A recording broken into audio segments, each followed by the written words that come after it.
Today, we're going to break down this loaded college basketball slate, find some winners on PrizePicks, and let's cash another squad ride. This is Behind the Lines.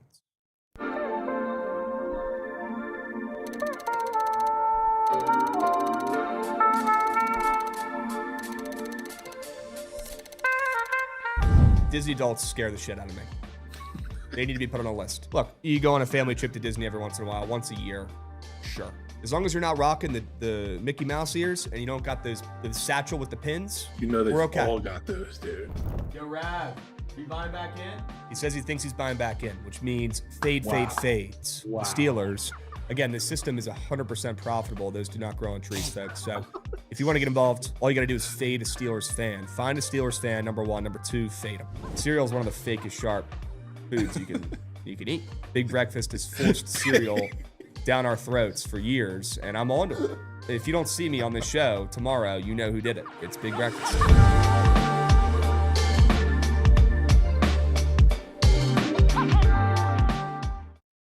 What's going on, chat? Happy BTL Tuesday, episode 862 piece. As always, hold the fry, joined by your two hosts, Krabs and Jovan, presented by Pikkit Sports. If you're not using Pikkit Sports every single day, like old Krabs, like Jovan, like Goots, like the rest of the Bookit squads, change that today. Change that right now.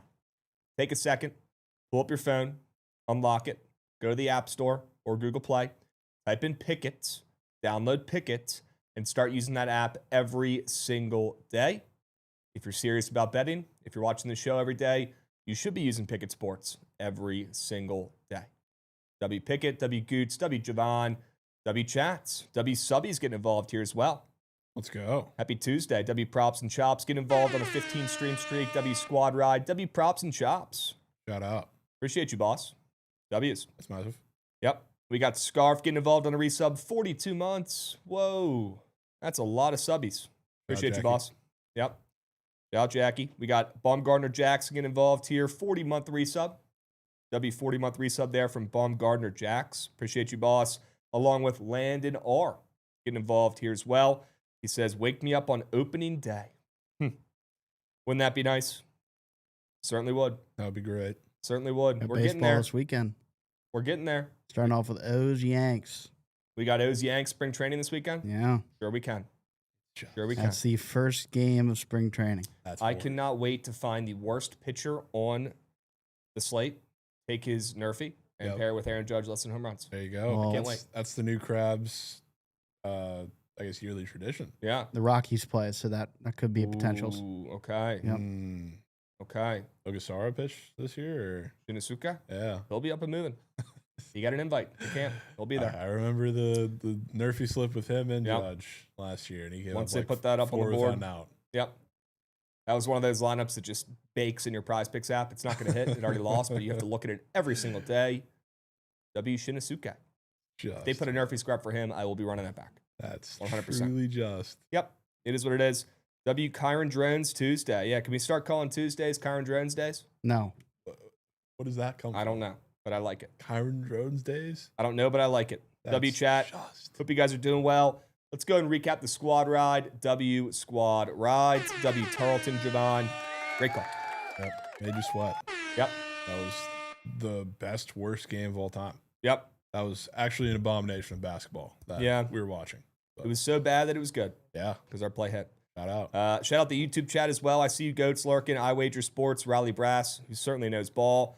We got Brandon Cola lurking as well. Ryan Womack.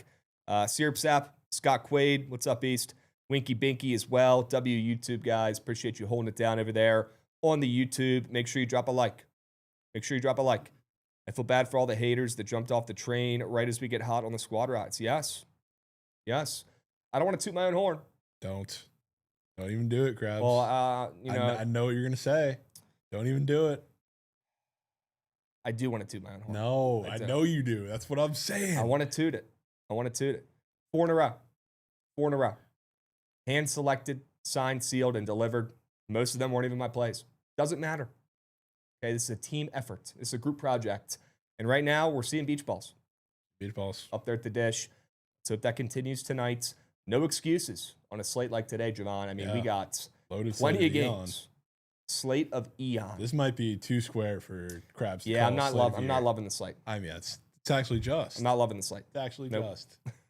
Krabs love I guess yesterday's slate 10 times more. Yesterday's slate was great. I said that 5 times fast.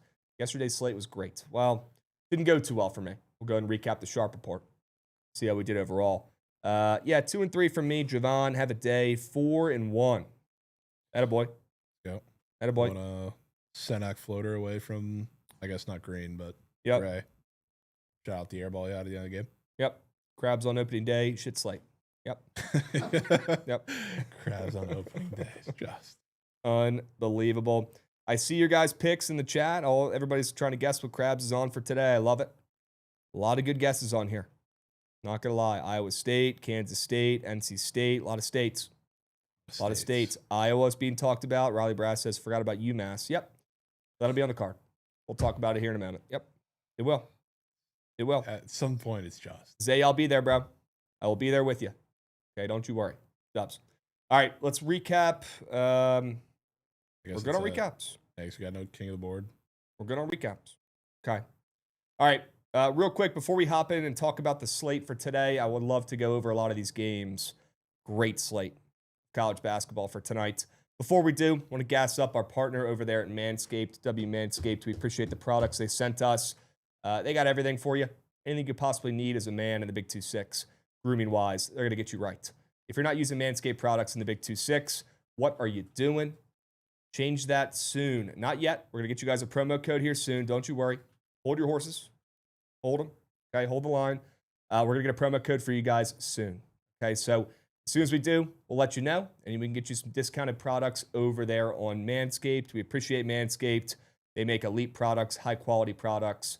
And if you're not using them in your daily repertoire, you're probably missing out, to be honest with you. They got everything for you. They got a body buffer, a beard hedger. They got the OG lawnmower, the GOAT, the glue guy, and the dome shaver as well, which is a slept-on tool. Dome shaver. Okay? Yeah. What? 3 pinnacles of life. Yep. Shaved dome, buff body, and toned sack. They got it all. They got ointments. They got serums. They got deodorants. They got everything. I was in Rav was porking last night playing with Jovan. Mm. Took a little peek to the left. He still uses loofahs. Wow. Rav is still using loofahs in the Big 2-6? In the Big 2-6. That's as square as it comes. Rav don't be buffing body, man. Using a loofah in the Big 2-6, that thing's falling apart. It's nasty. It's got mold on it. You know, it never gets mold on it. You know, it never gets nasty and gross and breaks. The Body Buffer. Elite product. W Body Buffer. Yeah, you guys are going to need to cop one of those. They're not expensive at all. So once we get you that promo code, we'll get you guys right, and you can get some discounted Manscaped products. Okay? Dubs. Appreciate you guys. Appreciate you guys. God, man, Rav using a loofah, I just lost some respect. So out on Rav, man. I just lost some respect. So out. So What is this, the Stone Age? apparently, Does he even have hot water, running water, using a loofah? I mean, I'm Couldn't very tell you. excited to watch the Yap this afternoon. It was very entertaining yesterday.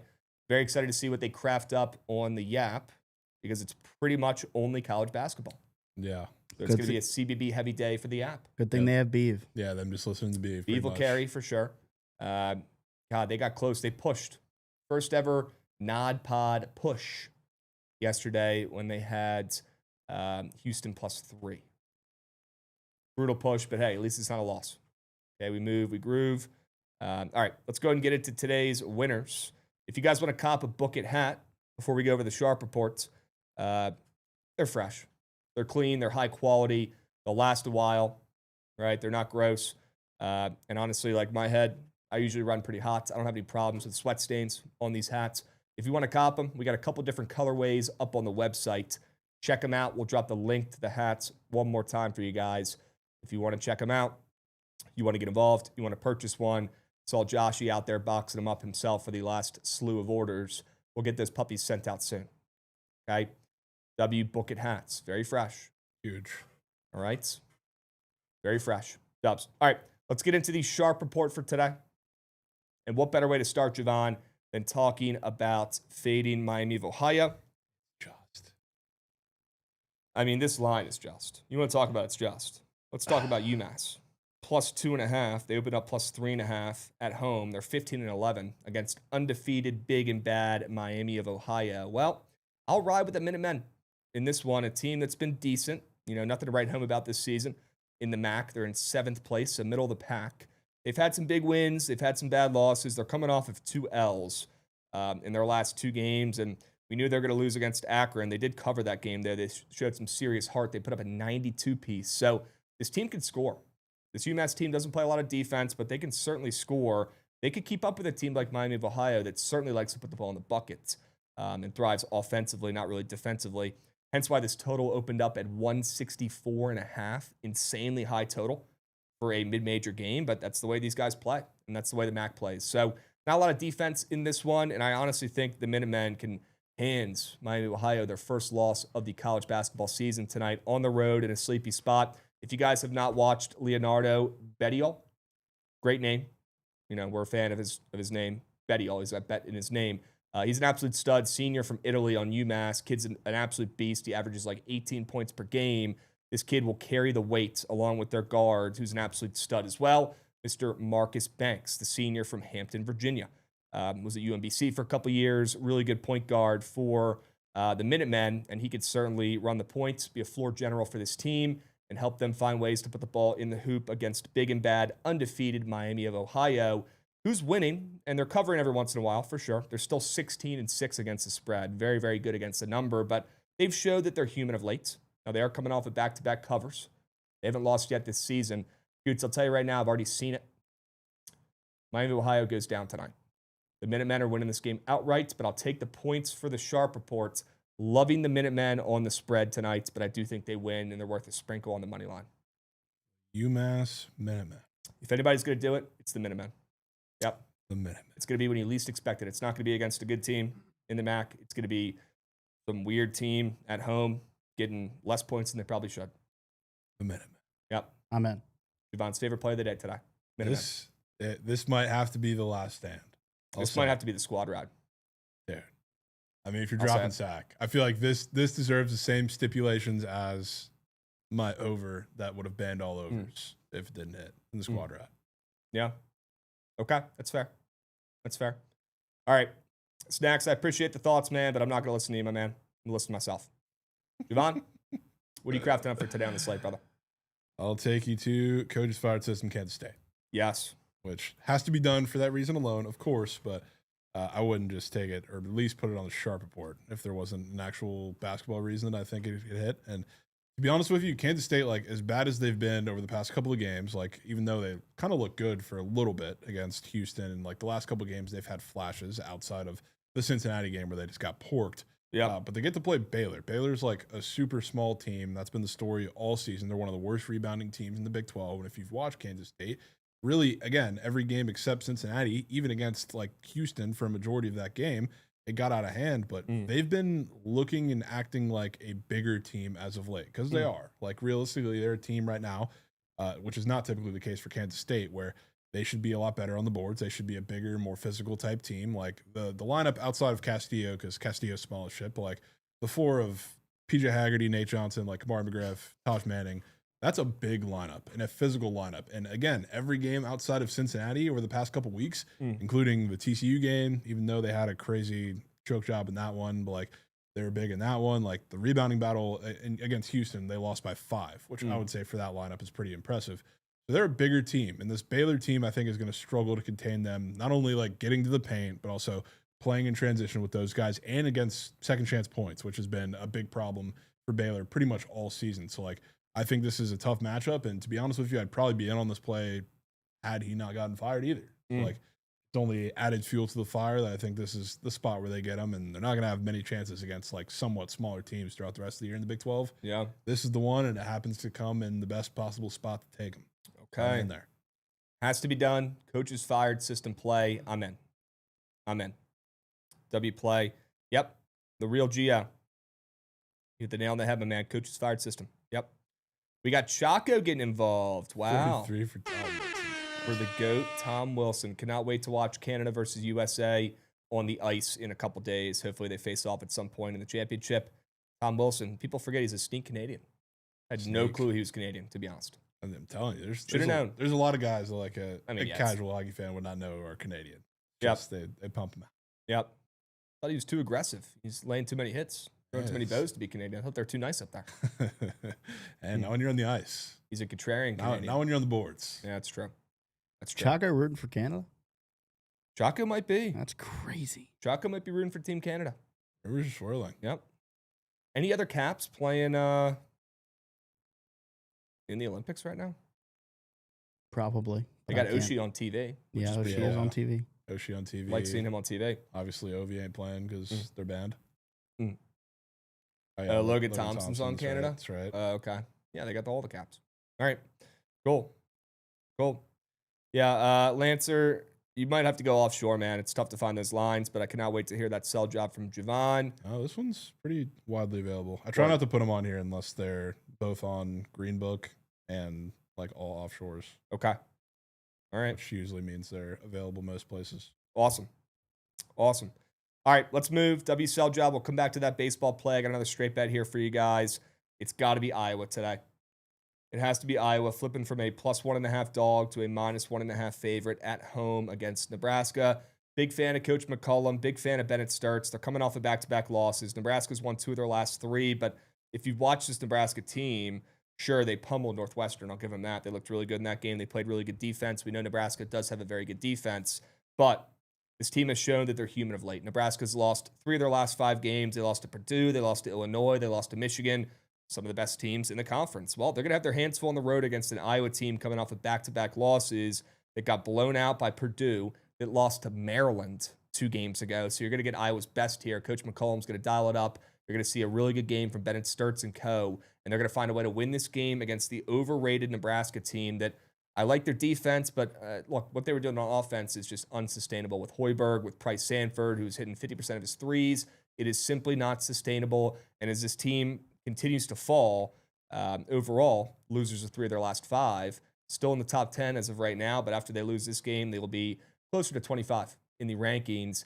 I think they lose this game outright. I'll fade Nebraska. I'll back the unranked Iowa Hawkeyes at home to stop the bleeding after back-to-back losses, get back in the win column, and get a big-time W against Nebraska tonight. Sure. Hawkeyes. Has to be done. The Hawkeyes.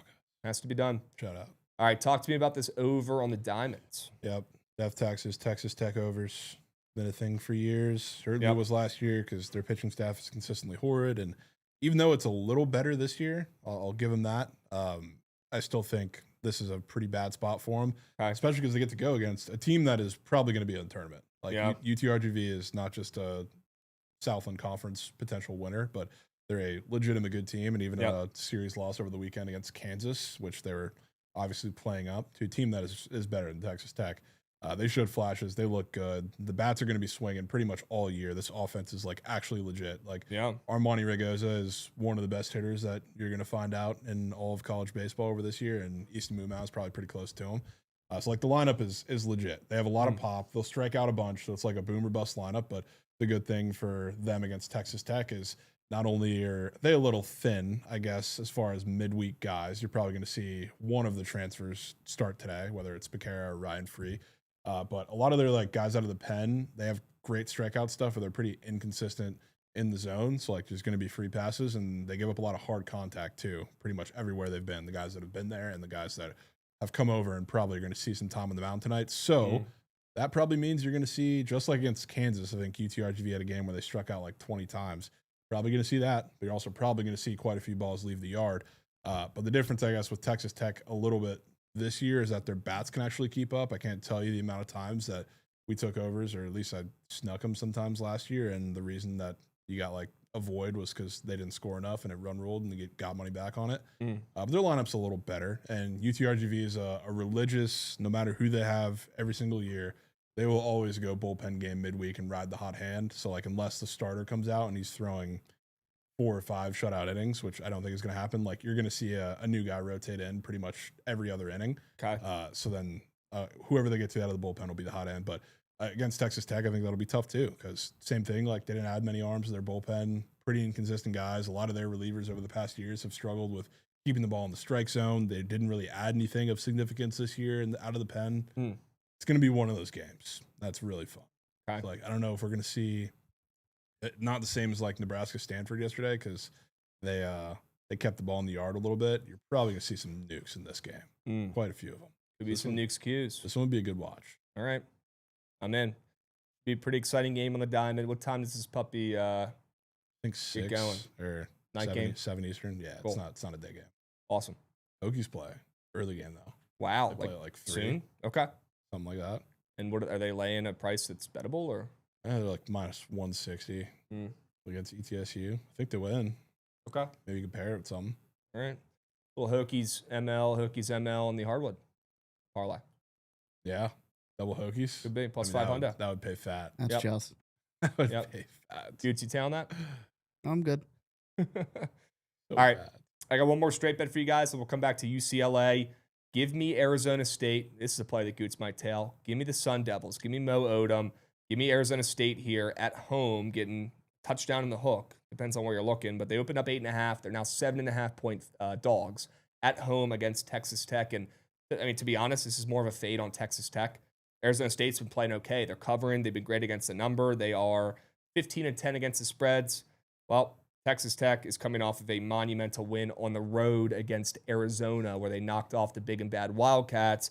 They've won 3 games in a row. They were plus 9.5 in that game. They won outright. So they're coming off a monumental win, big time win. I mean, they have 2 studs in JT Toppin and Christian Anderson. Don't get me wrong. This team is loaded, but I think this is a little bit of a letdown spot after they had a legacy performance in their last game. They've won 3 games in a row, covered 3 games in a row. This is the perfect time to sell high on Texas Tech. Could be a weird sleepy spot against the Sun Devils, who are sneakily playing pretty good. Diop is playing better of late.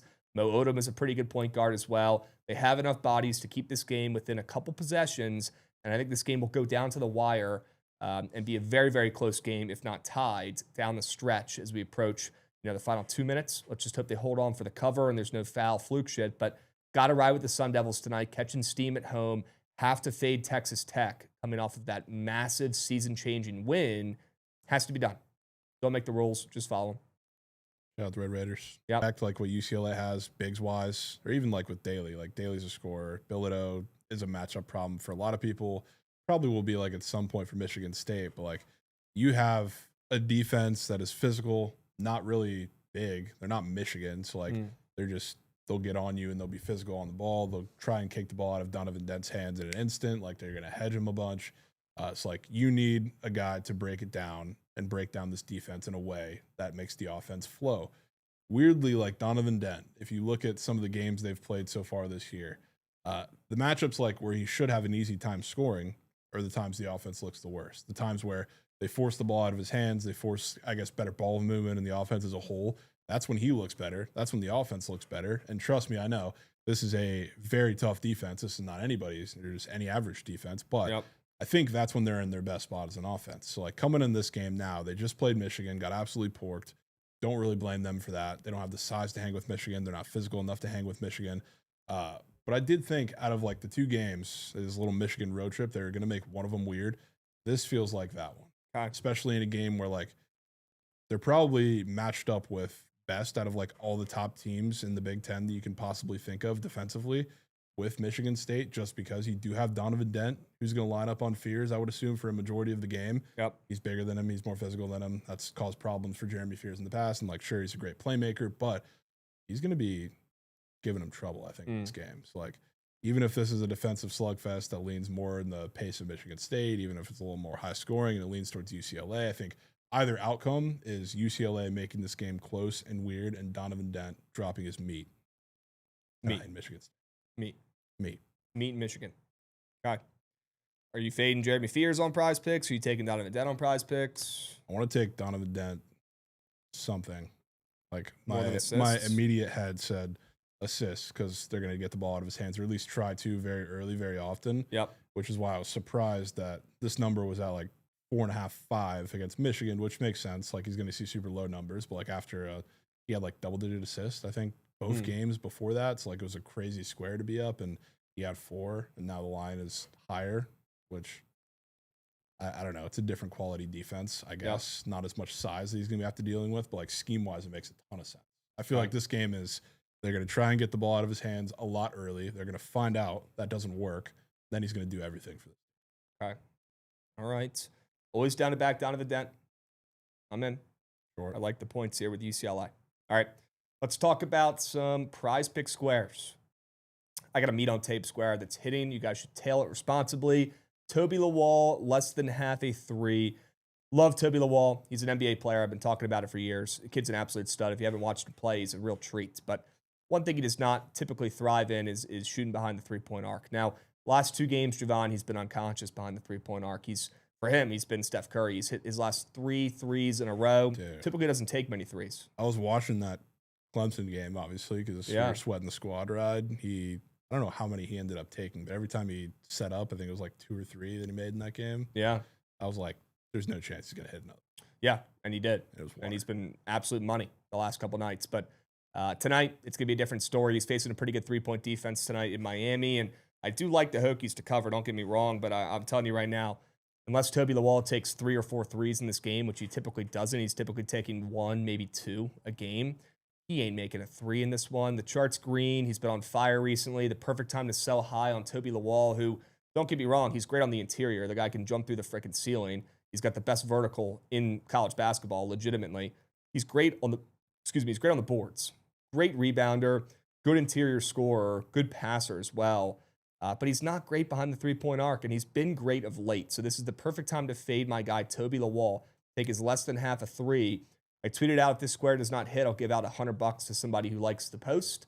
So go check that out if you want to get involved. But it's not going to matter. He ain't hitting a 3 in this game.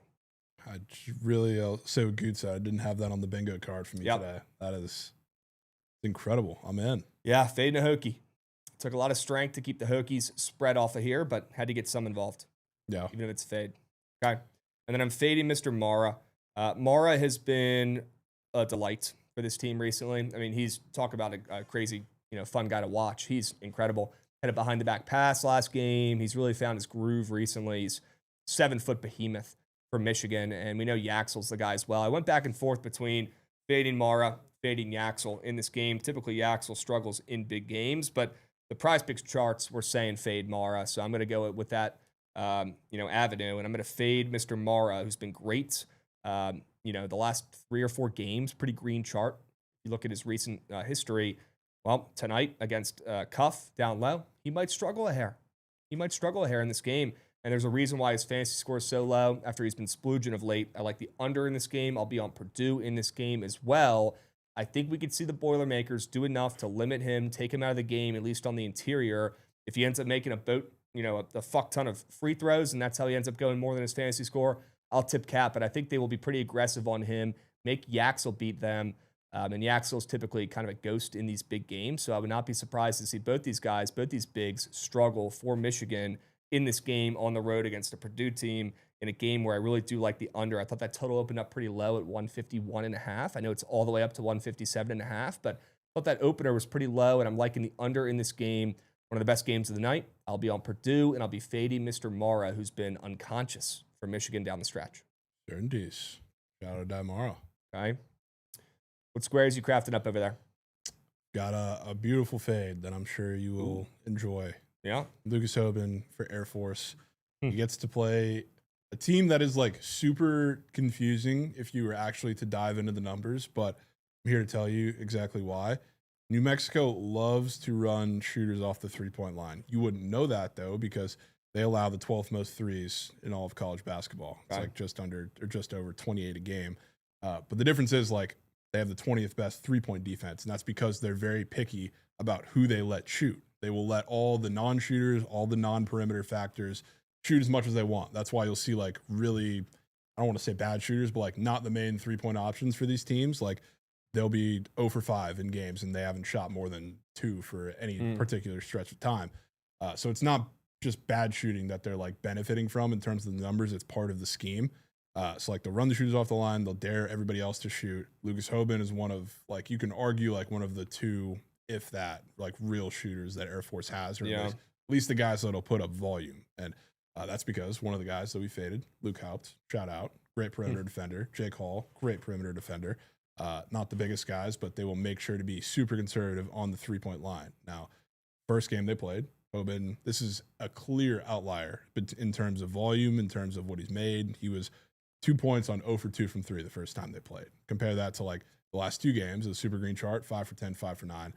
Not only is that spike games in terms of the one he's made, because he was pretty rat shit for a couple weeks before that, but he's not typically that efficient of a shooter either. Like if you look at all the games where he's had 3 threes in a game, he hasn't done it on mostly under 8 attempts. I think he had 1 7 in there. It's like he needs that much volume to hit these shots most times. So like I don't think you're gonna get that against New Mexico. Chip play. I would say like you're probably gonna lose minutes because of a blowout because they're 30-point dogs, but they've been blown out so many times that they keep him in the game pretty much. I mean, they get blown out every game. Yeah, the starters don't lose minutes. Like, what are you benching them for? Okay. So, is what it is there. Then Fred Payne, who I was shocked I was expecting his 1.5 threes to be up as a normal square to Cobb today, which is goated. But fully read it out point square, probably for a reason because Donald Hand, who's second leading scorer for BC, he's out today again for I think the 3rd game in a row. I could be wrong about that. Maybe it's just a second, but these are the games where Fred Payne busts. The high pace, high 3-point volume games. Like I marked like 3 of them down. I'm sure there's a couple more, but like Q's, Louisville, NC State, those are all games where he had over 20 points. He had 13, 16, and 20 field goal attempts. He had 2, 4, and 3 threes in those games. That's the games, or these are the type games where he really goes off. The games where he struggles are more of the slower paced games. Like they've played Duke recently. They've played like Miami, who's tougher on the inside. Like there's a clear distinction. And like now you get to play an FSU team who sure has looked really good as of recent. Hate to bring that up for you. Shout out the Hokies. Yep. But I think it's a little fraudulent because you know how FSU likes to play. They like to run and gun, shoot threes. Outside of VT, though, which VT probably should have shot more. I don't know if it's just because they can't. There's nothing they could have done to win that game. I know. I'm just saying, like, on the offensive side, like, they only shot 18 threes, but, like, they shot 50% from 3. Yeah. Like, they probably should have shot a little bit more. But outside of that, FSU has been kind of benefiting from some really shit shooting nights. Okay. Like, I'm not talking, like, 20, 10%, but, like, high-volume threes from teams that probably don't belong shooting them, and they've been shooting – like UVA was 10 for 33, Notre Dame was 10 for 31, Stanford was 12 for 34. So like these are the games you're going to get. And I can guarantee you Boston College is Nuck. They're going to let them shoot and they're going to say, you can outshoot us, fine. Beat us that way. The guy that's going to do that is Fred Payne. That's what he's here for, especially with no Hand. He's going to be busting for 20 plus. Are we taking Boston College today? Are we putting our big boy pants on? I really want to. They were probably first play off the Sharp Report. They're so bad. Oh, God. So bad, especially without Hand. But add him in the card. I think it has to be done. The Hokie system, right? Is it the Hokies? Yeah, after I thought the system was taking the team after they play the Hokies. Yeah, you are right. I think it is. I think it is. It is. But maybe we fade that system. I thought it was fading them. No, it's not. I think it was taking them. The team dominates the game after playing the Hokies. I'm pretty sure. Really? Yeah. I'm pretty sure. Yeah. W. Chris Pitt, appreciate you coming in with a 10-stream streak. WZC Nukes. Well, I just looked at one just to see randomly. Yeah. SMU did lose after the buzzer beater. Okay. I swear we were talking about fading them. Maybe I'm tripping. The Hokies. Maybe I'm tripping. Let's pull it up. Let's look at it. Give me another random team that they've lost to. They have lost kind of recently to Clemson. They beat Clemson outright somehow. NC State. February 7th. What did they do after beating the Hokies? They lost by 55. Okay. Goots might have been wrong. Yeah, might have been wrong. That was the game. How about Duke? January 31st, we got our dicks blown off against Duke in GTI. Duke's they probably didn't lose, but maybe Duke not covering would be a fair one. I mean, yeah. They beat Boston College. I don't know if that was a cover, though. They won by 18. No, they were 26. It's not a cover. 26.5-point favorites, so no cover. All right, cover. so maybe we were wrong about the system there. Maybe it's actually you fade the team who the Hokies just played, which, I mean, I'm more than down to do that anyways. Yeah. Spite fade Florida State after what they did to the Hokies, which should be illegal. In that last game, they couldn't miss a shot. It was impressive to watch, I'm not going to lie. And they've been one of the hotter teams in not just the ACC, in the country. I saw a graphic on the feed of them this morning. Like, they're red hot. They're the team I wouldn't want to play right now. They are unbelievable. And I know BC's offense is a big reason for it because, I mean, their offense is god-awful, but I was shocked to see this total not in like the 150s. Yeah. Way Florida State's been playing lately. It's 148. Probably a good thing for Boston College. Probably is. I mean, this game probably needs to be a little gross, but I was pretty surprised to see that, I would say. So maybe that's leaning into some FSU true regression. Yep. All right, I'm in. All right. Go ahead and add BC to the cards. Yeah, let's go, Eeks. Cool. Should we go look at some splits Might need for the it. CBB games today? Let's go look at some splits. Pull up Pikkit, W Pikkit. We appreciate Pikkit. You guys aren't using Pikkit? What are you doing? Figure it out. We'll pull up some splits here for you guys. W Chew, good to see you in the chat. It's good shoot. Let's look up the Purdue Michigan splits. Yeah, Excuse me. Jesus. Coughing up a lung. Okay. Rav got to you. Look at all these Michigan bets. Not too surprised. I assume by your Mara fade, you're probably leaning more towards Who's here? Holy shit. GG Krabs. Excuse me, guys. GG Krabs. Holy smokes. Yeah, I mean, I'm going to be on Purdue in this game. Yeah. Yep. Has to be done. Can we check some splits in Iowa?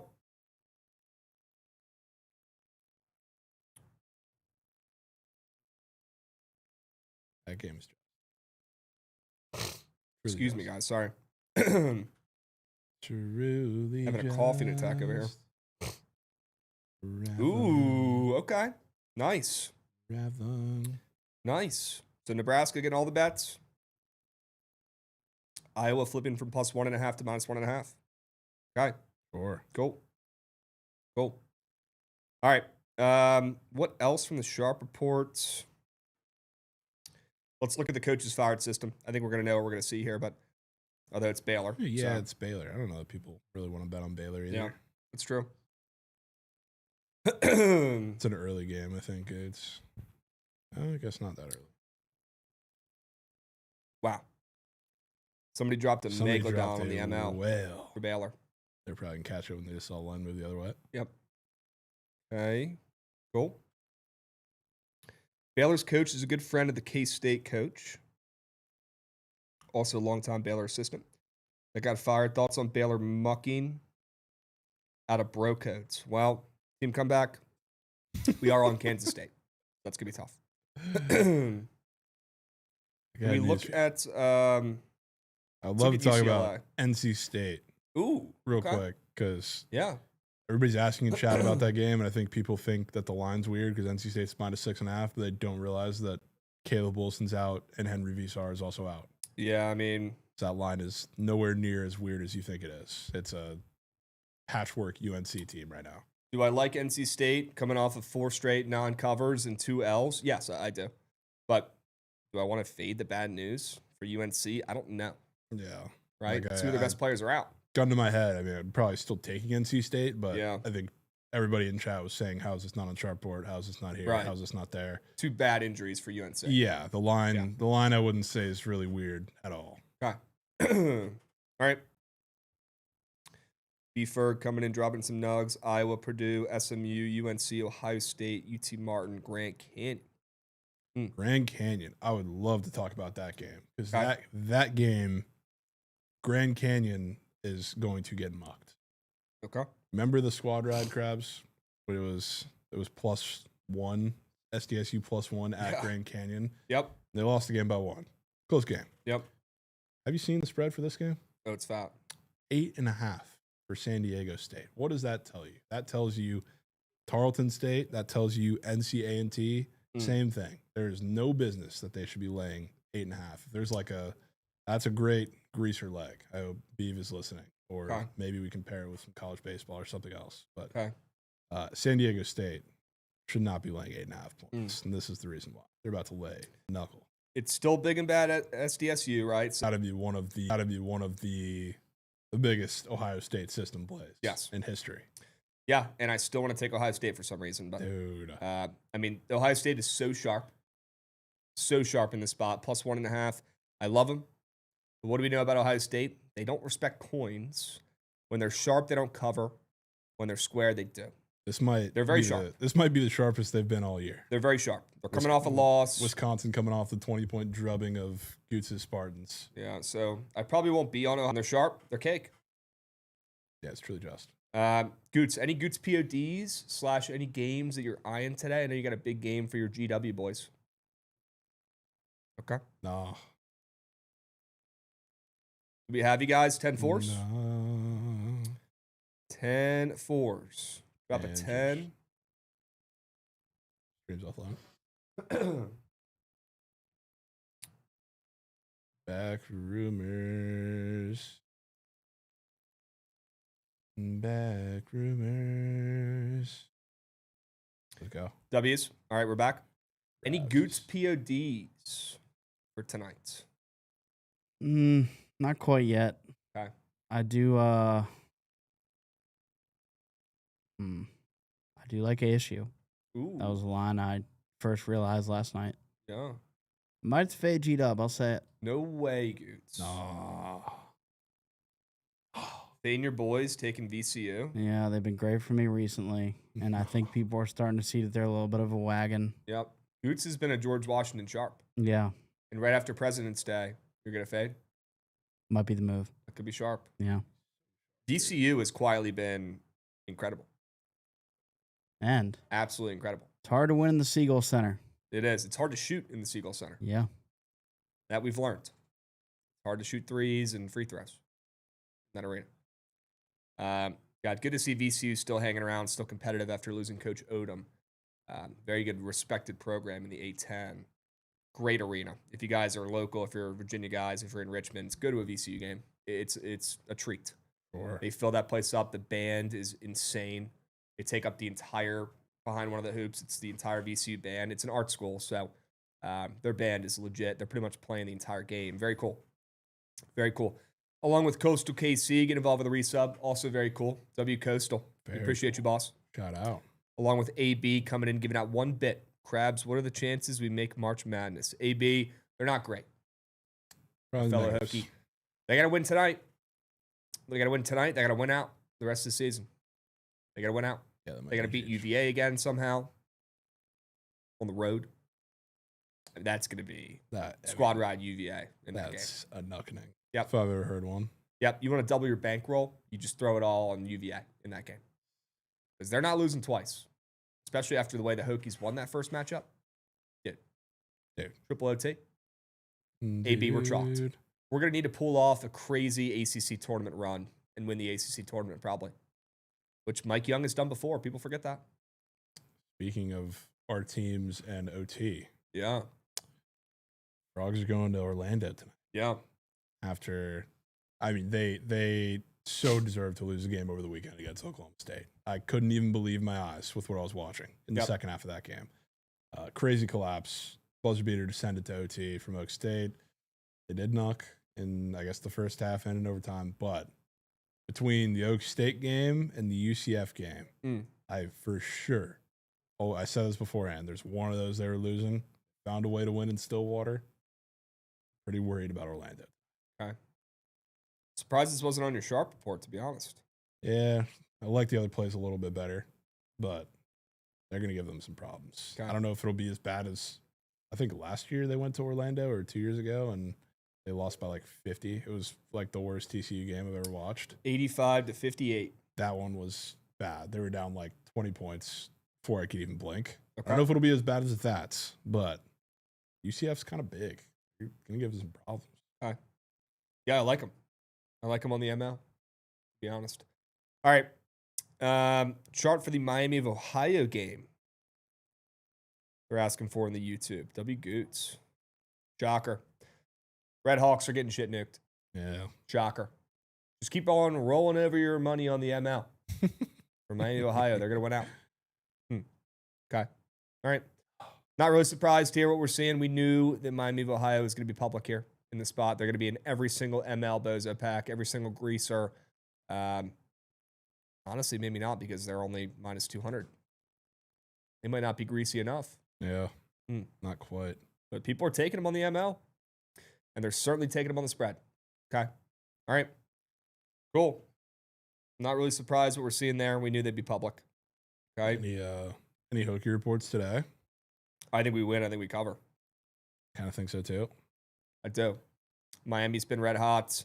We've had some great battles with Miami over the years on the hardwood. Some crazy game winners. I remember Isaiah Wong had a half-court shot against us. But the Hokies play Miami pretty well.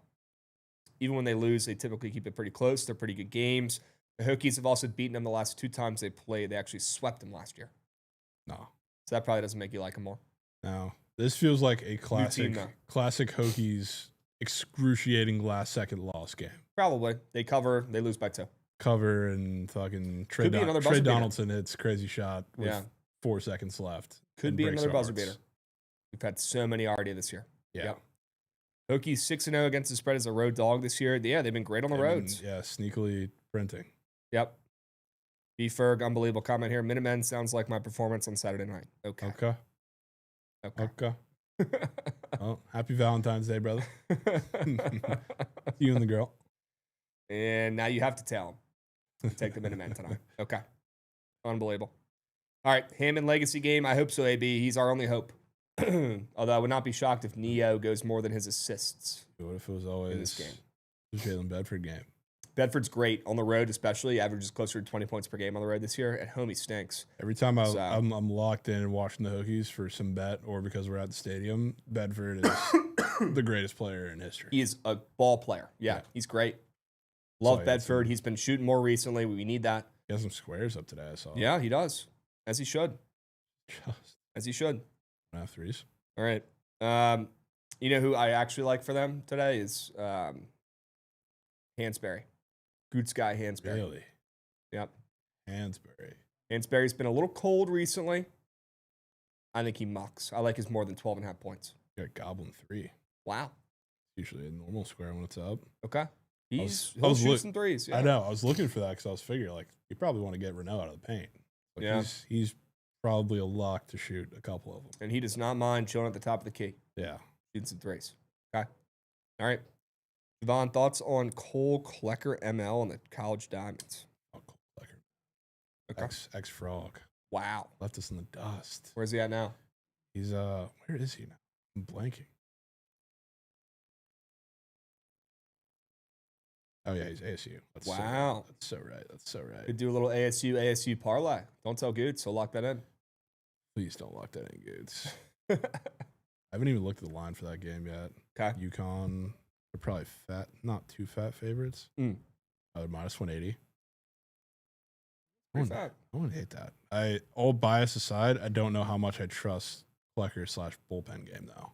Okay. Even though it's UConn. Wow, we got college baseball up on Pikkit. Sure. Really? Cool. Oh, wow, there it is. I guess no lines, but we get take we can get. Bethune-Cookman, FIU is sneaky, really good game this year. Okay. Or today. Bethune-Cookman's like actually going to be really good. Really? Yeah, like they have arms. I don't know how I haven't dove into who exactly they have available because one of their best pitchers is going to be pitching in WBC. So I don't know if he wouldn't be pitching tonight anyway because it's midweek. But like their team is actually really good. They're going to be, I would assume, in either the Miami, if they get a region, Miami or Florida. Okay. They're pulling an upsetter too. Damn, that's crazy. But they're that nice? They're pretty nice. This is a big game tonight at FIU. FIU is pretty good. All right. Around to pick them. Kind of like Bethune. Do you like VT baseball today? Yeah. Okay. Pair that with something and call it. Okay. All right. W's. What other college basketball games you guys want to look at? See any of the ones we might have not touched on? Any thoughts on South Carolina, Florida? Yeah, I mean, that was a knucketing the first time around. Yep. Which that was like I think the lowest Florida point. I think before that was like the game that started this little run for them. Yep. So I don't really think it's going to be much different this time around in Gainesville. Yep. I do have the link to the Sharp Report format. I'll drop it. Louisville SMU. An interesting game today. I was a little shocked. I thought the line was going to be a little weirder in this one. Like Louisville is now up to 4.5. I was expecting I guess Louisville was like big favorites against NC State. So like mathematically, maybe it wouldn't make sense for this to happen. But like I was expecting more of like the weird line where SMU is like teetering 1.5 against NC State, something close. not something a full 3 points off. Yeah. I was a little surprised, especially with how good SMU. I know they've been a little shakier lately, but really good at home. Yeah. Like I was trust expecting. me, we know. Yeah, I was expecting a little respect on their name, but not seeing it. I do like SMU, though, but I'm with you on that line. Yeah. I would not have been shocked if it was going to pick them, which probably is not a good sign for SMU, but I do like them. Probably not. But speaking of like a guy that's probably going to have to get the ball out of his hands a lot, probably Boopy. Okay. I think they're going to be, which they've done a lot lately. Louisville has, which is, I guess, an adjustment they've kind of made, but you're getting the guys get the ball out of their hands. Okay. Oh, they had a fat square those up. That's now a gob. I was like, I was gonna go on a rant and say that was like the only green square I would take today. Okay. Now it's regular square to a gob. Any thoughts on St. Louis, Rhode Island? Is fading St. Louis fake sharp once again tonight? It might be. Okay. It might be. I just I can't really do with Rhode Island. I just feel like they're not physical enough to hang with St. Louis, and that's not even considering the fact that anytime you fade them, they're the greatest shooting team of all time. Yep. Like, Yeah. They don't care what's sharp or what's not. They win. They cover every game. Pretty annoying. A little bit. Yep. They are 15-9 against the spread. They're on fire right now. They're on a crazy win streak. They're destroying every team in their path. They are who people think Miami, Ohio is. Yeah, they're actually good. Yeah. Great they coach, just great player. Play real teams. Robbie Vila. They're like, when you watch them too, it like maybe it falls apart in a game in March, but like they're not just hitting shots, they're hitting ridiculous shots. Yeah. Like it feels like almost every 3-pointer they take is heavily contested, fading away. Like they don't get an insane amount of open looks. They just always hit them. It's fucking ridiculous. You know who's always hitting them is Trey Green. Yeah, Trey Green is Which literally green. sneakily one of the best names in college basketball for a 3-point shooter. Trey Green. Yeah. Does he have any squares up on PrizePicks? Because he's green every fucking game. Every game, dude. He just hit 4 for 8. Oh, he's up. In the last game, of course. He's up for 11.5 points, and the chart is green. Him and Sharma, every time I look at whether I'm watching or I'm box score watching St. Louis, him and Sharma just have multiple threes early in the game. It's unbelievable. They both had 4 last game. I feel like it's every fucking game. They are both squirting. Robbie Avila did have a surprisingly shit game, though, I will say. Even though, I mean, I'm sure the blowout played a little bit into it, not minutes-wise, because he played 27, but they're playing that game against Loyola. He only had, he had 6 assists and 6 rebounds, but he had 2 points. So, kind of a shit game from him. Okay. All right. Yeah, it could be a good time to buy low on Robbie Avila if there ever is a time. Yeah. To buy low, it could be this one.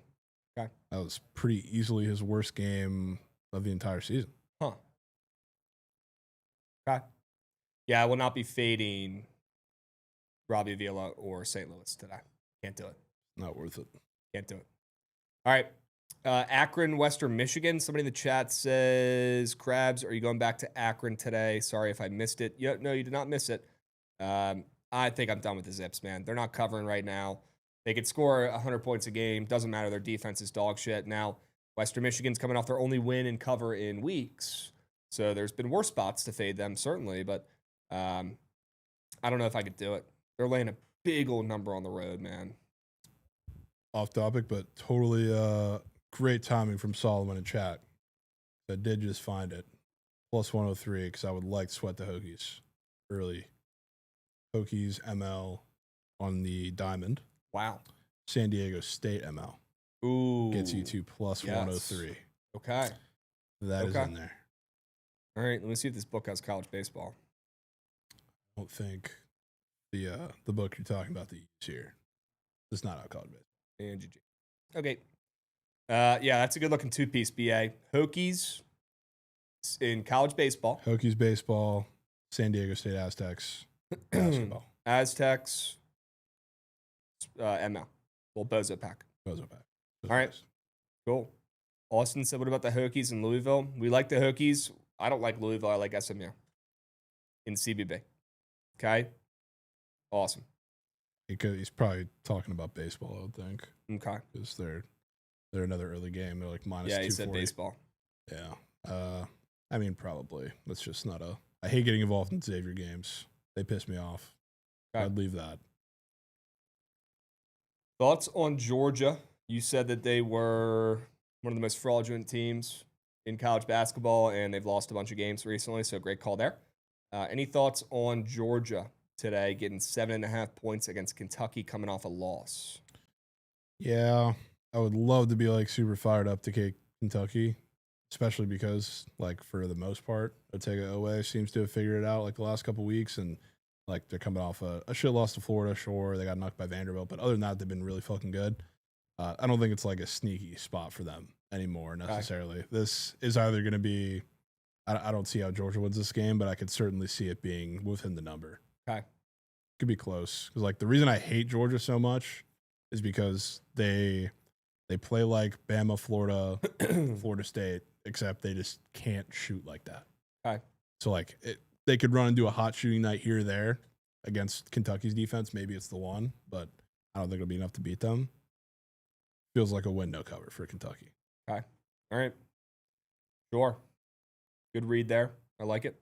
Thoughts on Villanova, Xavier? What's up with the Xavier line? They're down to 4-point dogs against Villanova, who's been piping hot. I kind of like Xavier. I mean, Trey Carroll is the epitome of a me guy, but I do kind of like Xavier.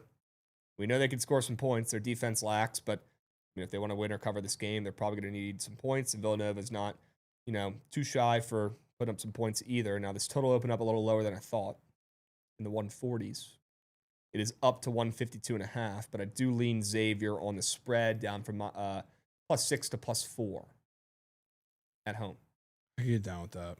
I just feel like they're going to have a good plan for Trey Carroll. Okay. Which, if I don't necessarily feel good about Trey Carroll, it's hard for me to feel good about Xavier. Okay. All right. That's a tough one. He has some weird squares up on, I guess not weird, but like green squares up on PrizePicks. Okay. That I was looking at potentially fading outside of his turnovers, which he probably won't have 3. Okay. Craig in the YouTube is asking about Wisconsin. Craig, I got bad news for you, man. I like Ohio State, but it could be a good thing. Because every time Ohio State's sharp, they never come through. And they are certainly sharp today. They are sharp as a tack. Little tack. So if you want to get involved, you want to fade them, every time they're sharp, they lose. Every time they're square, they cover. They are sharp as a tack today. Could be Wisconsin. Will I be betting it? No, I can't. I'll be staying off. But if I had to bet it, I probably would bet Wisconsin. Lean into what works, right? Sure. Okay. All right. Awesome. So as we wrap up and I guess go through the last of late nights, trying my hardest to not take Minnesota. Ooh. Trying my hardest. The Ducks, man, they're bad. They are a bad ball club. Kind of bad ball club. Talk about bad, talk about Oregon. They're bad. They are coming off a win against Penn State. Although I Yeah. think me, Goots, and Jovan could probably go out there and beat Penn State. Probably, yeah. So it's not saying much, but they're coming off a big-time win, first time in a while. God, they're 8-17 against the spreads. Oh, is Biddle back? Yeah. Okay. All right. I don't know. Excuse me. I don't know if I could do it, Jovan. I think both teams are just playing terrible, but I would not talk you off of Minnesota. I think the line is moving towards Oregon. I don't know if there's some injury-related news for Minnesota, but I don't know if it's new enough to like move the line necessarily, because I think it's been a thing the last couple of games, but Jalen Crocker-Johnson is out. So like on paper, you say like, how the fuck are they going to stop Nate Biddle? I don't know. I don't know, but I kind of want to find out. Okay. And they're playing like, they're pretty much playing like a 6 or 7 man rotation right now. Yeah. Like, especially with, I know Oregon's been tough, not as tough as Minnesota to watch recently, but I was expecting maybe a little more line respect on their name at home, playing a team that is really actually Caden them. Okay. Like that's the whole team right now. Caden them. Yeah. All right. Lean there on Minnesota. Any thoughts on Nevada, San Jose State? I mean, Nevada's record's decent, but this team does not pass the eye test for me. They've had much better teams in the past. I miss Blackshear. Wonder what he's doing these days. Yeah. Great ball player, great guards, point forwards. Probably I miss Blackshear. Hooping out in like Guatemala or some shit. Probably playing in Australia or China maybe. Who knows? San Jose State is terrible. Horrible. They are really bad. They're playing bad. They're losing. They're not covering. They got destroyed by Grand Canyon. Their defense is putrid. Nevada's coming off a loss to San Diego State in their last game. So I'm not really looking to, get cute and fade Nevada coming off that loss. And they're also catching steam up from -9.5 to -11. So although I don't love this Nevada team, I would say I probably wouldn't mind laying it on the road here up to -11 against a bad Spartans team. Yeah. Bad. I'm not running to this one as much as some of the other ones we've talked about, like the last couple days or last week or anything, but it's another one of those, like, Nevada at home was 16.5-point favorites. They won by 33. Yeah. 10.5. It's not like there's been any massive changes in the teams since those games. Like, Nevada's been Nevada. They've been treading water, losing to good teams, beating who they should for the most part. San Jose State's been complete dog shit ever since. Same team they were then. 10.5 is weird. Yep. But you also have a little look at spot. You know who? I guess you could even call it a double, because the next week that Nevada has is probably going to determine their season. Huh.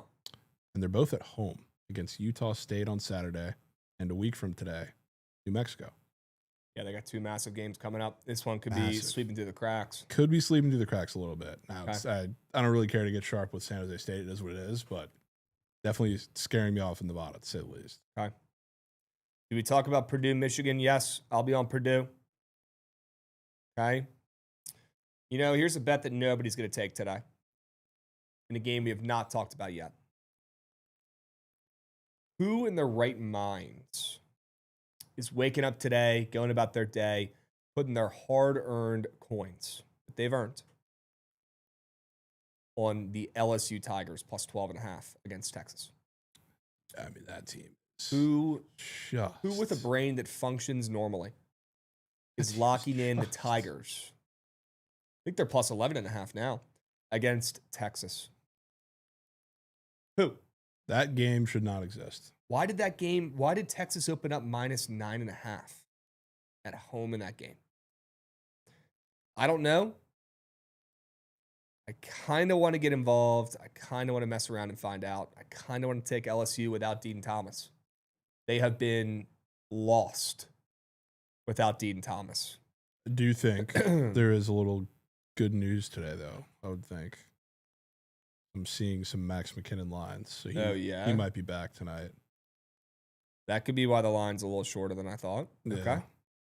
Okay. All right. I mean, they're playing some bad ball. Yeah, they did cover against Tennessee. Sure, great. You want a fucking cookie? They've lost 4 of their last 5 games. They're playing terrible. Yeah, they're bad. They're without their star, Degen Thomas, one of the best players in the SEC, who have not been able to see enough this year. Been hurt. Yeah, Texas been kind of seeing beach balls. Yeah, Texas looks pretty good. Granted, it's been against Oklahoma, Ole Miss, Mizzou, South Carolina. So, I mean, layup last 4 games for them, kind of, even though they do typically lose some games they shouldn't. Yep. There's going to be a time, I mean, this might be the last, like, true knuckening game, maybe Oklahoma end of the year, but, like, for Texas. Texas, after this game, play at Georgia. I hate Georgia, but Texas beat them by 20 first time around when they were an unranked favorite. Georgia's probably going to win that game. They play Florida. Good luck. They play at A&M, at Arkansas, and then Oklahoma. They probably win 2 of those games max. And that's, I think, being generous. Yeah. Okay. Not a lot of people betting on LSU here in this spot, although people that did on the spreads, they're putting a good amount of change on it. Yeah, it's like 22% of bets, 52% of handle. That one dude had to have dropped. That's pretty sharp. A whale of Eon. Those are sharp splits. I'll say it. Those are sharp splits. They are. Dude, so you got to watch the celebrity pickleball tournament coming up here in a little bit. Didn't know that was a thing. Celebrity pickleball. I think I'm good on that. Dude, so you'd be a menace at pickleball, I feel like. Yeah, I do. I have been thinking about trying to find a place around here to start. I keep driving by a place. It's like this crazy big indoor pickleball. It's called like Pickleball Kingdom. Yeah, I might need to get on the way to the in that. office. I want to find a spot where I can play a couple times a week. It looks really cool. Dude, just go near SMU. Okay. They got random courts. I mean, there's 50,000. Like, a lot of the girls at SMU also play. Don't ask why I know that. But they have, like, their own spot where they play. And then there's right next to it, there's, like, the biggest pickleball courts where all the older people. Yeah, I need to find, like, a league, though, where it's, like, interesting. I know when I show up, I'm playing. Because a lot of those courts, they get packed. You got to wait. It's like, Trust. the whole thing. Just trust. Okay. I want to play something to get chat bricked real quick. What is that? Some music. That gets you fired up. 1 month away, chat. That gets you fired up. 1 month away. And you know what? I'll 1 month. say it. I'm extra fired up that we're not going to be sitting in Vegas hearing that. Super fired up. That's a hot take. We'll be in a good spot for it. I know. That's what I'm saying. I'm kind of more Oh, excited. you said you're fired up that we're not. Yeah. Yeah. Ah. I feel like that was getting drawn out. After like year or after the first 2 years, it was just like heart wasn't it. Mm. It wasn't the same out there during March. I mean, you're literally Madness. just sitting there for 10 hours in a row. Eating Yeah, food and drinking. Which like is fine because like that's what you're supposed to do in March Madness. But like, I understand that it could lose some more. I get it. it lost some more. It really did. I get it. We're shout out, the place we were doing it at. One in names, but like we were sitting there, same Nuck food. Food is elite. No, it was pretty good. Krabs. But I hit the Himlay, so it was. You did hit the Himlay. Yep. I will always remember sitting there, seeing Goots catch the Himlay and watching McNeese win outright while Trent was running around pissed because he didn't tap. What a moment. So I mean, great moments, but like that we were in lunch food, cafeteria food. Dude. For fourth rate. What Dude. do you mean, dude? Dude. We had Poppy steak. No, I'm not counting the places we Got went. it. I'm talking about strictly what was Dude, they catered. had And then- like 100 different food options. They were like changing it up every 2 hours. Yeah. But it was I disagree. No, it was all the same. It was repeated over the same. Like Well, it was the same yeah. stuff every day. I get Yeah. it, but I feel like Trent will 100% back me on this one. then after we ate that, we go to the Peppermill and everything's fine. Yeah, the poppy steak, whatever. We deal with that to Everything get to the outside pep. of the room, typical Vegas hits is fire. In the room though, we're eating chicken tendies and pizza. I figured out how to That was break a not- slot machine. Here's Trent. Yes, see, I was very Unbelievable. rarely do I know I'll have Trent on my side, but I knew he'd be on my side for that one. Okay. Trent just came in and said, yep, Javon's right. Place has lost his fastball. Unbelievable. Unbelievable. Didn't I lose my ID at some place one time? Richie, that's a different story for another time, brother. Okay, we're not going to bring that up right now. W. Richie, like the article that you wrote the other day, my man. Yeah, really good. Are you ready? He also said that music causes him anxiety. Yeah, I can get a remnants of that as well. Yeah. He said the Well, sound I'll of tell you, donating coin. It more bricks hits, me. It hits a lot differently when it's like 11:30 and you're sweating out the first half under of the first Yeah. game compared to when you're at the night slate and your bet's down 25 points. Yeah. Yeah. Your upset pick of the bracket is literally getting porked. Yep. Yeah. Also, I want to glaze Jovan a little bit here. The article about the season square that he did, unbelievable lab work. Wow. Might be the best lab work you'll see on an article on the website. Shout Wow. out. So check that shit out. Yeah, I was chat. putting We got that the link? together for a minute there. Word. I'm gonna put that level lab work into all of the MLB season articles. That What are does there. the link say? The link says the road to generational wealth. Yes. Road generational wealth. Javon shares one of his favorite MLB season squares on PrizePicks to take advantage of early. Wow. Not going to spoil what it is. Yeah, you think Trent's putting StatCast shit on his articles? Come on, man. He doesn't even write them anymore. Park He factors. doesn't even know. He didn't even know until I showed him that you could even look at that stuff. There is a lot of heart in this article. I'll give you that. There's some tweets. There's some charts. There's some XFIPWAP. XFlip-flop. There's some baseball savants. Can't believe P.O.D. Pete said my juice baseballs theory yesterday was equivalent to Santa Claus. That does not get talked about enough. the tooth fairy. They literally did studies on it. They collected as many baseballs as they could. They cut them open. They found the juice baseballs. I don't get it. Yeah, that one. That was one of the rare accurate witch hunts. I don't get it. Unbelievable. Tooth Yeah. fairy-esque. The biggest takeaway from that is I just gave you an insane stat to hold Judge accountable. I'm making a for. video this week about why Aaron Judge is the most overrated baseball player of all time, and that's going to be on there. Did you Yeah, show we him need where to that find it, Javon? We'll I'll get show that him. this week. So before- it's on FanGraphs. Before we head out of You can town. find out or find it super easily. Okay. But I was like, shit, I feel like we probably could find that stat because I know it's there somewhere on FanGraphs. Yep. And it Yep. was literally one, which was hilarious. That was just. Yep. Making up studies, TCU fan says. Okay. I mean, the MLB is the ones that I guess dropped the results of that study because they had to. Studies commissioned by MLB and independent researchers confirmed that Major League Baseball used juiced or altered baseballs with reduced drag, contributing to record-breaking home run surges. Investigations revealed thinner seams and manufacturing changes because baseball, MLB bought Rawlings and they tampered with the baseballs and didn't tell anybody until after the season, and made it so that more home runs were hit, so the sport was more fun. Obviously, it's better for the sport when there's more home runs. Investigations revealed thinner seams and manufacturing changes allowed balls to travel further. With 2022 research showing multiple types of balls, including the Goldilocks ball, which is the one I was talking about in New York. The Goldilocks ball. The Goldilocks ball. So funny. Unbelievable. That is just insanity. That is actually real. A widespread study of over 200 baseballs that were used during the 2022 season showed massive variance, pointing to a juiced baseball, a dead ball, and a Goldilocks ball. This is real shit. Real shit. This is real life. No tooth fairy. No BS.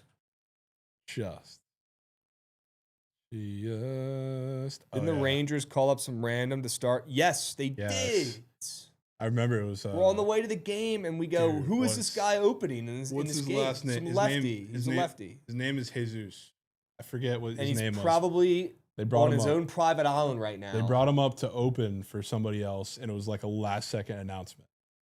I know. Like, literally, thinking, as we were heading to the game, and I remember you said, you were like, dude, they brought him up to throw the turkey. This is it. And they literally did. They brought him to fucking hit the turkey against him. We sit down in the seats within 3 seconds. Jacob Latz? No, it wasn't him. Within 3 seconds. Why am I blanking of? I know the pitcher. A home run is hit in the section next to us. Cannot make it up. Look up Judge record home run. Cannot make it up. Yeah, I remember Chris Bassett being so pissed about the baseballs. Judge hits historic home run number 62 off of Jesus Tinoco. Like, who is that guy? Is nowhere to be found anymore. He has his own private island. Baseball took care of him. They said, you toss this turkey, you're set for life. On the Marlins. He's pitching on the Marlins? Pitching on the Marlins. Out of the pen. He's probably terrible. He was actually not terrible. I guess last year he was kind of knock. 5 ERA, but before that, 2 ERA season. The independent study found 36 Goldilocks balls, and they were only in 4 distinct locations. Special commemorative balls that were used on team anniversaries. So I guess big games for those teams, they used them. All-Star Week, they found them. The postseason, wow. So they were trying to spice up the postseason a little bit. And Yankee games. That's the list right here I'm looking at. 4 different places they found the Goldilocks baseballs. Yankee games were one of them. And they had the second most. That's just unbelievable. Finding 11 baseballs is far from a smoking gun, but it is very curious that Goldilocks balls ramped up in use in Yankees home games as Aaron Judge was chasing Roger Maris's AL home run record. Crazy coincidence. Crazy coincidence.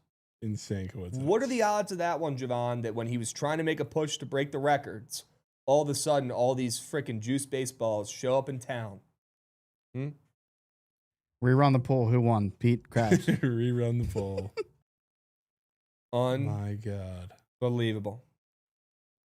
After he broke the record, they didn't find any Goldilocks baseballs in the Bronx. They found them all during the stretch when he was trying to break the record. After the fact, in October, none.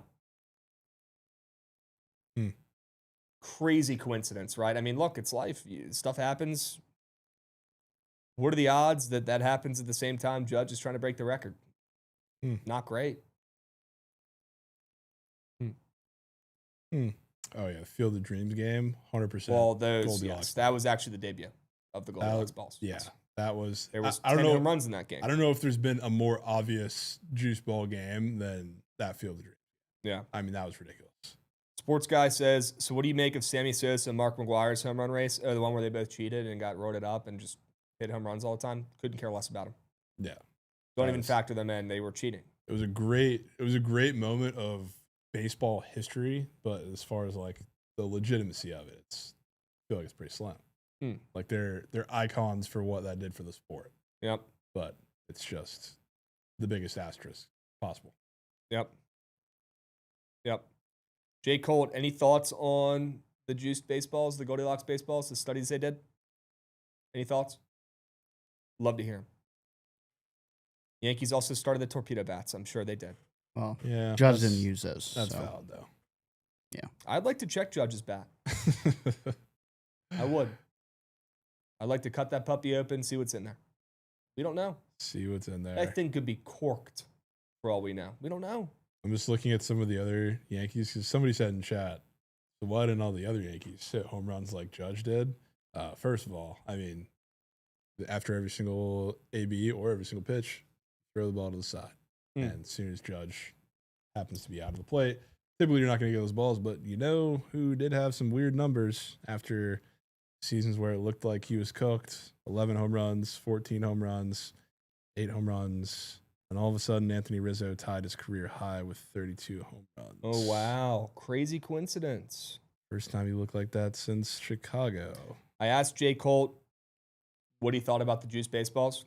His response was, lots of teams use the balls. Why single out the Yankees? Actually, no, they didn't.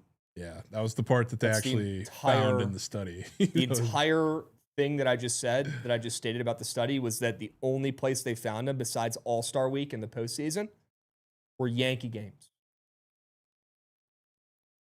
No other team. Only Yankee games. Not a single other team mentioned. So no, actually, a lot of teams did not use the Goldilocks baseballs. It was actually only for the Yankees and for All-Star Week and for postseason games. Yeah. So no. Just Key, what's the square, bro? Would love to know. Grisham was about to be in Japan, then he hit 30 bombs. Yep. Out of nowhere. Dude, shout out Grisham. We also didn't even factor in the fact that they play in a Cooperstown Dreams Park yesterday. They play in a Mickey Mouse handout field. With the shortest of porches. Some wind up there, too. Baseballs fly in Yankee Stadium. No Doubter Daddy getting involved with the subby. No Doubter Daddy, we appreciate you. Dope. Okay. Dubs. Yeah, any... Dude, Trent Grisham, low-key. Had a great year last year. BTL Hall of Famer for yeah, last year's he came effort. through a lot on the diamonds. It's almost every time. Jay Colt, any thoughts, any rebuttals? Because I just absolutely stuffed you in a locker, man. I'll send you the article. Let me know your Twitter. Krabs, you literally tweeted that today was the college basketball slate of the year, and we're talking about juice baseballs again. P-Dub, we went over every single game today. Yeah, we kind of. This is probably the most. I guess the deepest we've gone into every game in the slate. The most games we've looked at on BTL in weeks today. Yeah, this one was fat. So I don't know if you joined late or you're not paying attention. We went over so many games. For the fact that the Hokies played today, Hokies mentions were slim. Yeah, Krabs had to fill it in some way, and yeah, getting the judge in baseballs kind of knocked it back. Yep. I think the juice baseballs were Soto's idea. Nope, Soto's a man of integrity. He's a man of honor. He would never. It's actually Brad Lord's idea. Could be. Although they weren't using him when he was pitching because he was nails. Yeah, they're just using him when any other pitcher was pitching. You could make an argument Brad Lord is the best player on the Nats. You could. Sad. I mean, best pitcher, maybe. Yeah. You could certainly make that argument. Well, the way James Wood swung the bat second half of the season. Yeah, maybe second half of the season, he actually might have been the Nats' best player. Yeah, dude. Which is crazy. Yeah. From Home Depot to the bump. From home. Who would have thought? Unreal. Can't really mention the Hokies after that brutal loss. I mean, yeah, SBR, they really just suck the life out of you in a bad way. They really do. They get you to buy back in with a big win against Clemson. Next thing you know, they lose at home to Florida State. Yeah. Well, SBR's in here. I guess he just made the comment. I saw he was dropping Cade Cavalli Fusion in the feed. I was talking with one of my friends because we were talking about the Nats team total thing, and he's like, somebody's got to like be better than expected Yeah. in the rotation and the bullpen. And I'm like, gun to my head, probably Cade Cavalli. Yeah, I mean, he's the ace. He's the number one on the team. It's like all the other guys, I just can't see much higher of a ceiling than what we expect from them. Until Other than DJ Ayers comes back and we see him, see how healthy he is. I guess, yeah. Like the only one that I could see like completely outperforming any expectations, Cade Cavalli, if his arm stays attached to his body. If he can stay healthy, I believe. Stuff is there. I believe. All right. Yeah, I love the SBR slurping on Cavalli in the chat as well. Makes my day. Left the juice ball strictly for Agasara. He doesn't even need him, bro. He provides the juice himself. Has he even touched 90? He doesn't throw 90, no. He throws like 86. Just insane. What were we thinking? That was, some could call that the worst signing of all time. The first international signing in Nats, the first Asian signing in Nats baseball history, legitimately, the first ever. Was in Shinsuke. 20 plus years. First ever. It was Shinosuke Ogasawara, the guy who throws 86. Did we even send anyone over there to watch him pitch? Or did we have a Zoom call maybe? Did we watch this guy's highlights? And we said, sure, let's bring him in. I'll tell you right now, no shot that anybody from the Nats was over there watching him pitch in person. Yeah, I mean, I Because if you did, I would have loved to be in the room having that conversation, breaking down whatever film or whatever numbers they saw to say, this is our guy to finally break the seal in Asia. What could they possibly have seen? I don't know. That'd be a cool job to have, to be that scout for the Nats. You never have to do shit. You get free trips over to Asia and no repercussions, I wonder I if guess. they even go. He might not have even went. Yeah. The scout. You might not have even taken a trip. If I was a scout and I saw him pitch in person, I'd be catching that next flight back home. Unbelievable. No. All right. Goots, you ready, my man? Do me a favor. If you're around, if you're local, run that shit. I'm trying to see that train.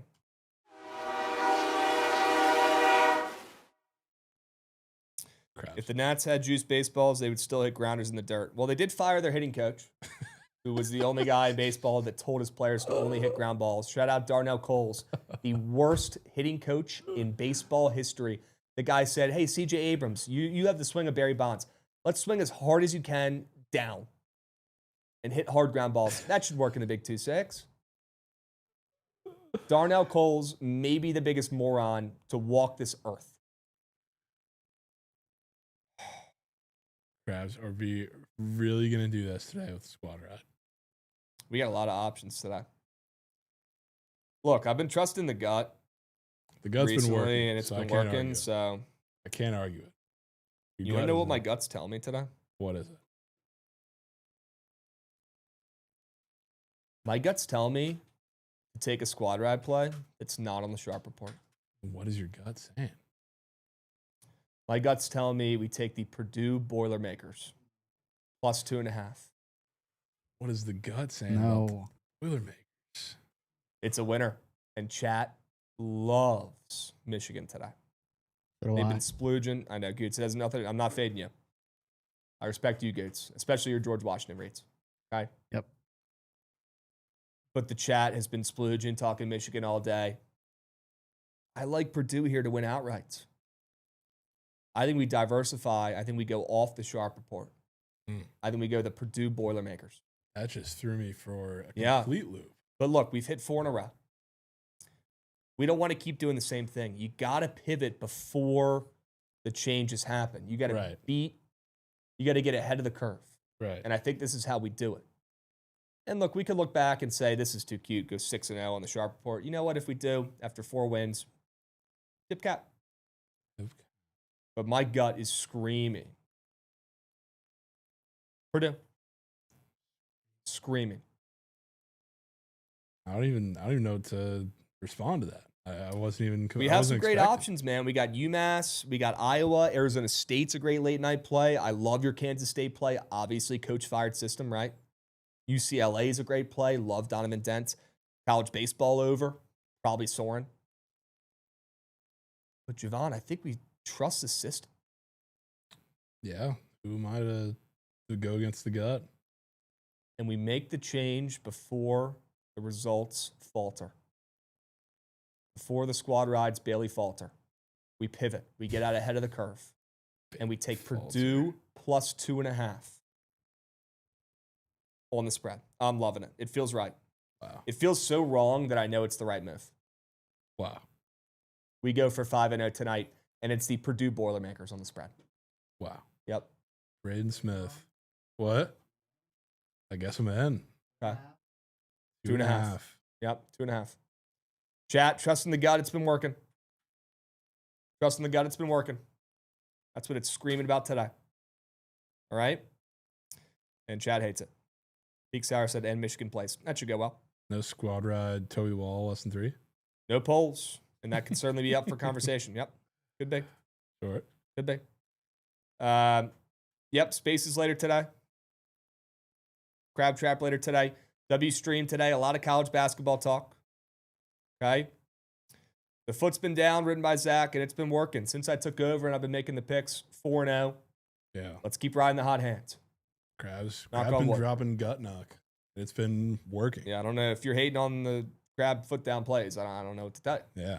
That's what's got us back on the train tracks here. 4-0. Let's keep doing it.